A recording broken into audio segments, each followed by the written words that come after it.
Son las 8 de la mañana con 59 minutos y a esta hora tenemos el gusto de tenerla aquí presencialmente en la casa. Aivonne Núñez, ministra de Trabajo. Gracias, ministra, gracias por estar aquí, qué gusto. Qué gusto, tomando cafecito, ministra. Bueno, sí. Ay, qué bueno. Un cafecito para la ministra. Ahí tiene. ¿Ese es suyo? Sí. Ah, perfecto, entonces disfrútelo, Sí. porque lo hicimos con mucho cariño. Ministra, la Feria de Empleo en la ciudad de Guayaquil. Cuéntenos de qué se trata, quiénes pueden ir y qué se está ofertando en esta feria. Muchísimas gracias por esta cordial invitación. En efecto, como parte de la política pública de empleabilidad, como dice el señor presidente Daniel Noboa, no podemos crear empleo a través solo de las leyes y de los incentivos tributarios. Tenemos que arribar a los lugares y que el sector privado nos ayude con el fortalecimiento de la economía a través de la generación de empleo. Por eso el día de hoy, en esta segunda feria de empleo que hacemos en la ciudad de Guayaquil, durante 2 días pueden concurrir jóvenes, personas mayores de 30 años de edad y todos aquellos quienes aspiran a tener una fuente de empleo seguro, pueden acudir al Instituto Tecnológico Bolivariano. ¿Dónde queda, perdón? Está ubicado en Atarazana, en la ciudad de la Atarazana, en la avenida Pedro Menéndez, Gilbert. Hemos tomado contacto con 70 empresas de la ciudad de Guayaquil, que son las que colaboran en esta feria de empleabilidad, que va a tener 1.500 puestos, 1.500 vacantes para las personas que acudan. Las personas escogen siempre cuál es el área donde quieren colaborar. Están los stands de las empresas y uno va escogiendo más o menos de acuerdo al perfil y a la experiencia que tiene la persona mayor de 30 años y el joven, que es un joven que recién inicia en el mundo laboral, también los puestos de empleabilidad. Y me imagino que en ese momento lo que le hacen es recetar la carpeta o ya realmente salen de ahí con un trabajo. Deben llevar su documentación. Por lo general, los jóvenes que asisten a las ferias de empleabilidad son entrevistados por 2, 3, 4, 5, 6 empresas que ellos escogen. Entregan las carpetas a varias empresas y en un tiempo no superior a 5 días tienen la respuesta. Lo importante es el compromiso que asumen las empresas al entregarnos 1.500 puestos de trabajo aquí en la ciudad de Guayaquil. Por eso la oferta se hace para 2 días y nosotros como Ministerio de Trabajo estamos presentes los 2 días en la feria. Ministra, ¿qué hay de las personas con discapacidad? ¿Pueden también en esta feria ir y ver qué posibilidades tienen en el mercado laboral de Guayaquil? Por supuesto, porque además la ley obliga a que las empresas, tanto del sector privado y las instituciones del sector público, cumplan con un porcentaje de empleabilidad para las personas con discapacidad. Y con la nueva ley de personas con discapacidad, ahora también se emplea a las personas que tienen a su haber, tienen bajo su responsabilidad a personas con cuidados especiales. Entonces, se abre la oferta para las personas con discapacidad también para este rango. Eso es una gran noticia. Así es. Ministra, el tema de la mujer en el trabajo. ¿Cómo está ese tema? ¿Cómo ha avanzado este gobierno? Las leyes que ustedes han pedido que las empresas tomen. Usted sabe que no le puedo dejar de preguntar ese tema porque si no me jalan la oreja en la casa. Claro. ¿Cómo van esos temas? Mire, yo le quiero comentar algo. Cuéntame. El Ecuador debe sentirse muy orgulloso de ser el primer país en la región que tiene un portafolio de legislación laboral a favor de la mujer. No hay en América Latina aún país alguno después de Ecuador que tenga la ley de igualdad salarial. Nosotros tenemos ley de igualdad salarial. Es un poco complejo el tema para quienes lo hurgan, pero el Ministerio de Trabajo emitió ya el reglamento. Sin embargo, estamos de a poco con los cursos de capacitación porque son por fases que se va incorporando la ley. También tenemos a nivel de la región, es el primer país que tiene la ley de economía violeta, el incentivo de trabajo para las mujeres y un tema que yo sé que a usted le gusta y que es muy recurrente en su familia, los planes de igualdad, para posicionar al Ecuador como un país que genera empleabilidad a favor de las mujeres. Aquí hay un hecho que se destaca, que es la entrega del sello que en su momento el presidente Daniel Noboa así lo va a realizar. Pero la política de empleabilidad ahora va de la mano también para el sector público, para el sector privado, con la expedición. También en América Latina somos el primer país en expedir ya el reglamento del acoso laboral, no discriminación y acoso sexual. La semana pasada se publicitó ya este reglamento en el sector público y este viernes va a ser emitido por parte del Ministerio de Trabajo el reglamento para el sector privado. Esto conforma todo el conjunto de legislación laboral a favor de la mujer liderado por nuestro presidente Noboa. Señora ministra, también usted hizo, mejor dicho, lanzaron el reglamento sobre el tema de los que deben dirigir al comité de empresas y que a muchos les ha dolido porque ahora resulta que los señores que dirigen estos comités de empresas les va a tocar trabajar y ser empleados para poder ser presidente de los comités de empresas. Eso no entiendo yo. O sea, que antes no tenían que ser empleados para ser... Bueno, el acuerdo ministerial cuénteme eso. El acuerdo ministerial siempre existió en el Ministerio de Trabajo. Okay. El año pasado yo reformé ese acuerdo ministerial que venía siendo pedido su reforma por más de 10 años. Ese acuerdo ministerial 012 del año pasado, yo le incorporé en una disposición la prórroga para las directivas a fin de que renueven sus directivas en el tiempo planteado, pero les daba una prórroga para que lo hicieran. La OIT me hizo el llamado de atención y me dijo, no, ministra, usted no puede dar prórroga, usted tiene que dar por concluido en el tiempo para el cual la directiva fue electa. Con 90 días de anticipación tienen que hacer el proceso electoral. Procedí, por tanto, a hacer la reforma al acuerdo ministerial 012 e incluí lo siguiente. Existe la ley 180 desde 1984 que establece que todas las organizaciones sindicales hasta el mes de marzo tienen que entregar al Ministerio del Trabajo todas las cuentas del manejo económico de los aportes de los trabajadores, que son los aportes sindicales.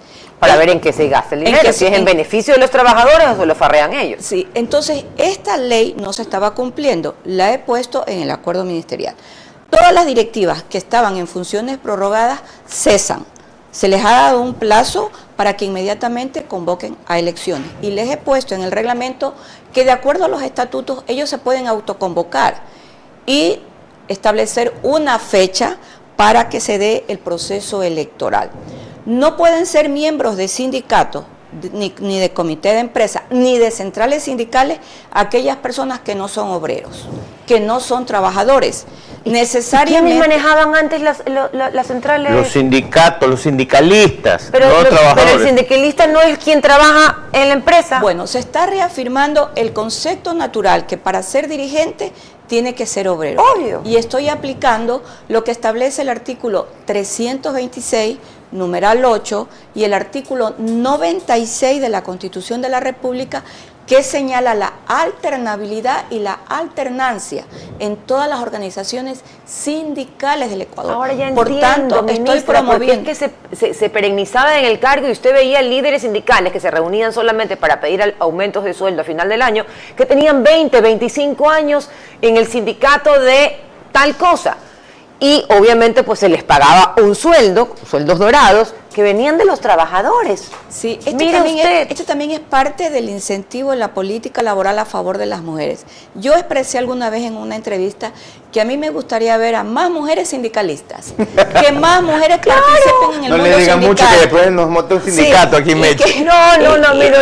Y creo que finalmente lo he conseguido con este acuerdo ministerial, porque ahora las próximas inscripciones de las nuevas directivas, tanto de sindicatos, de comité de empresa y de centrales sindicales, tiene que haber paridad, alternancia, y no hay reelección indefinida. Solo pueden tener 2 periodos. Dice la Corte Constitucional que la reelección es simplemente una expectativa, pero que no es un derecho. Una obligación tampoco. Este tipo de cosas tenían que cambiar en el país. Ya basta de estos sindicalistas que se llenaban los bolsillos dorados, que tenían años en sus cargos y que jamás trabajaron en beneficio de los trabajadores, sino de sus intereses personales y mezquinos. Le voy a decir algo. Estoy preocupada por usted. Muy preocupada. ¿Por qué? Porque esta quizás es nuestra última entrevista con usted en el cargo como ministra de Trabajo. Porque la señora ministra, la actual ministra de Trabajo, Ivonne Núñez, ha sido designada por el presidente de la República. En su terna. Para ocupar la terna de donde saldrá pues el nuevo consejo los integrantes del nuevo Consejo de la Judicatura. ¿Y por qué estoy preocupada? Porque la justicia está podrida en este país. Sí, lo está. Está podrida. Sí, lo ¿Por está. qué usted acepta este reto? No le dice, ¿sabe qué, presidente? Déjeme nomás. Ya bastante con los trabajadores. Que ya tengo bastante con los trabajadores. Yo le expresé a él una ¿A usted le gustan los retos? Yo le expresé a él una frase. Le dije, donde manda capitán, no manda marinero.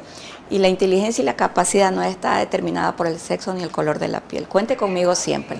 Entonces me dijo, la voy a poner en la terna. Cuente conmigo, señor presidente, porque además conozco al monstruo porque he vivido en sus entrañas. Así lo dijo José Martí. Sí. Yo vengo de la función judicial. Sí, ministra, pero en su época, cuando usted fue jueza, porque usted, pues como usted bien lo dice, ha estado, conoce lo que sucede en la función judicial, no había esta permeación de los carteles de la droga. Todo lo contrario, yo lo advertí.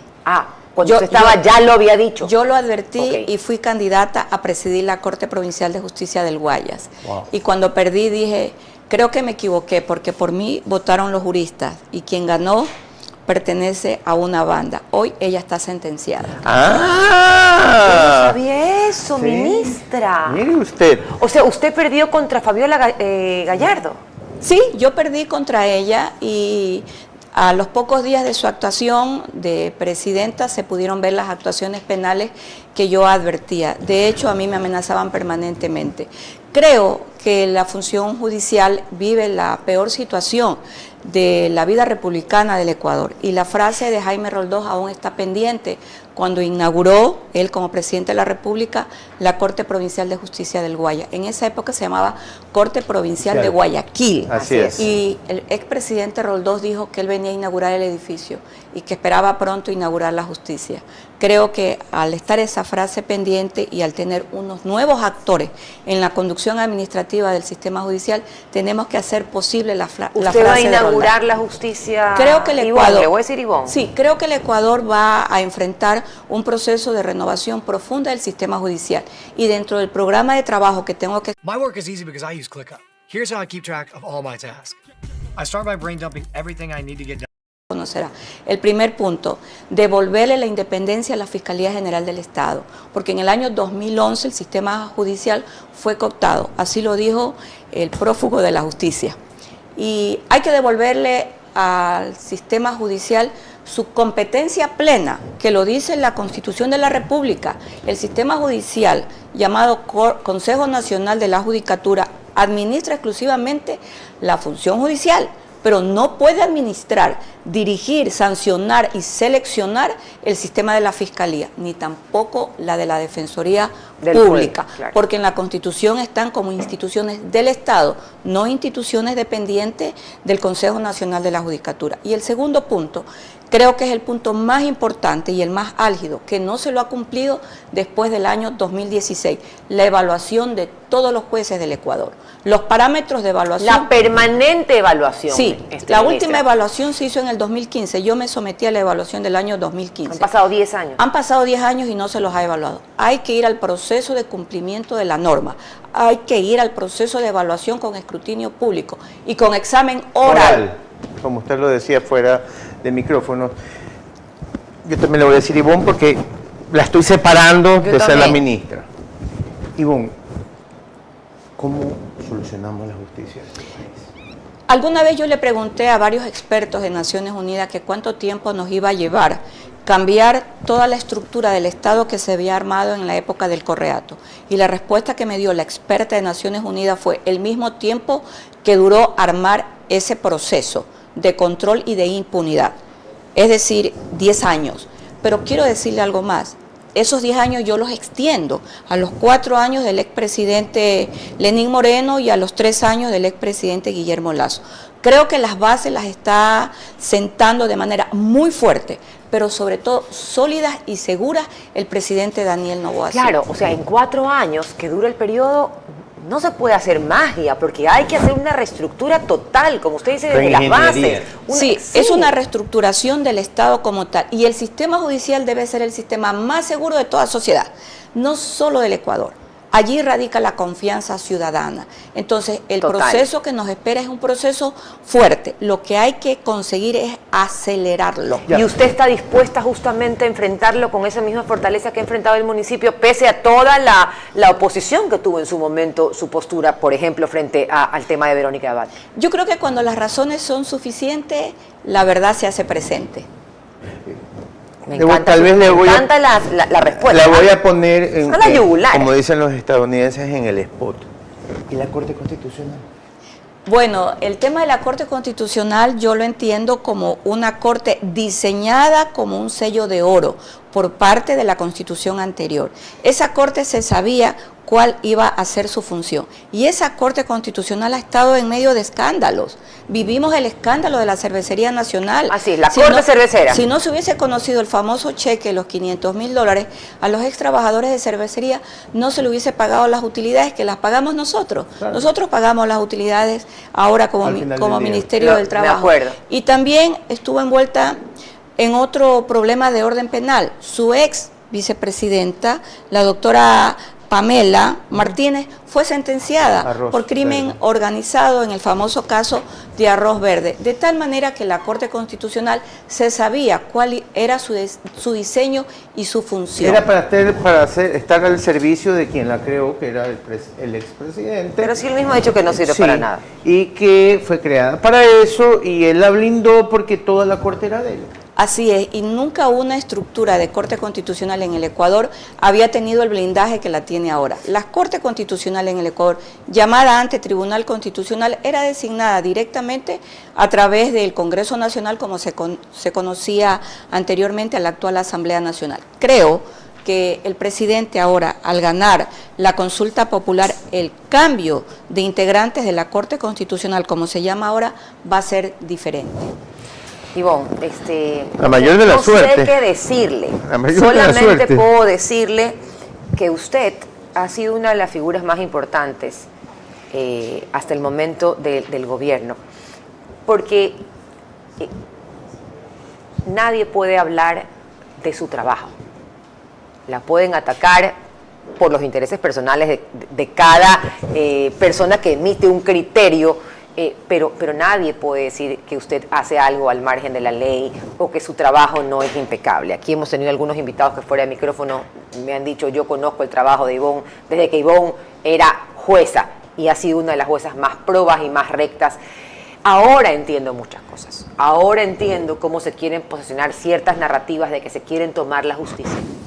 Ahora la entiendo, porque justamente saben que en manos como la suya y de gente proba como usted, se van a sentar las bases para una reforma profunda en el sistema judicial que tanto necesita este país. Hace pocos días una actual juez de la Corte Provincial me hizo llegar, lo ha tenido en sus archivos, dijo que lo tenía en medio de los libros, mi plan de trabajo cuando yo aspiré a presidir la Corte Provincial. Y le dije, ese plan sirve para el actual Consejo Nacional de la Judicatura, sigue vigente. Todo el éxito del mundo. No, el éxito... ¿Tiene el apoyo del presidente de la República? Sí. Todo el apoyo. Sí, político. Yo tengo el apoyo del presidente de la República. Y además, de los ecuatorianos. Y además le tengo aprecio, admiración a su valentía y a su decisión. El presidente Daniel Noboa es un hombre tenaz. Y alguna vez yo lo dije y lo advertí. Es un líder en potencia, será un líder latinoamericano. Y hoy lo estamos confirmando. Gracias. Gracias a la actual ministra de Trabajo, Ivonne Núñez, por haber aceptado esta entrevista de manera presencial. Le deseamos éxitos realmente, y le agradecemos por su sacrificio al servicio del país.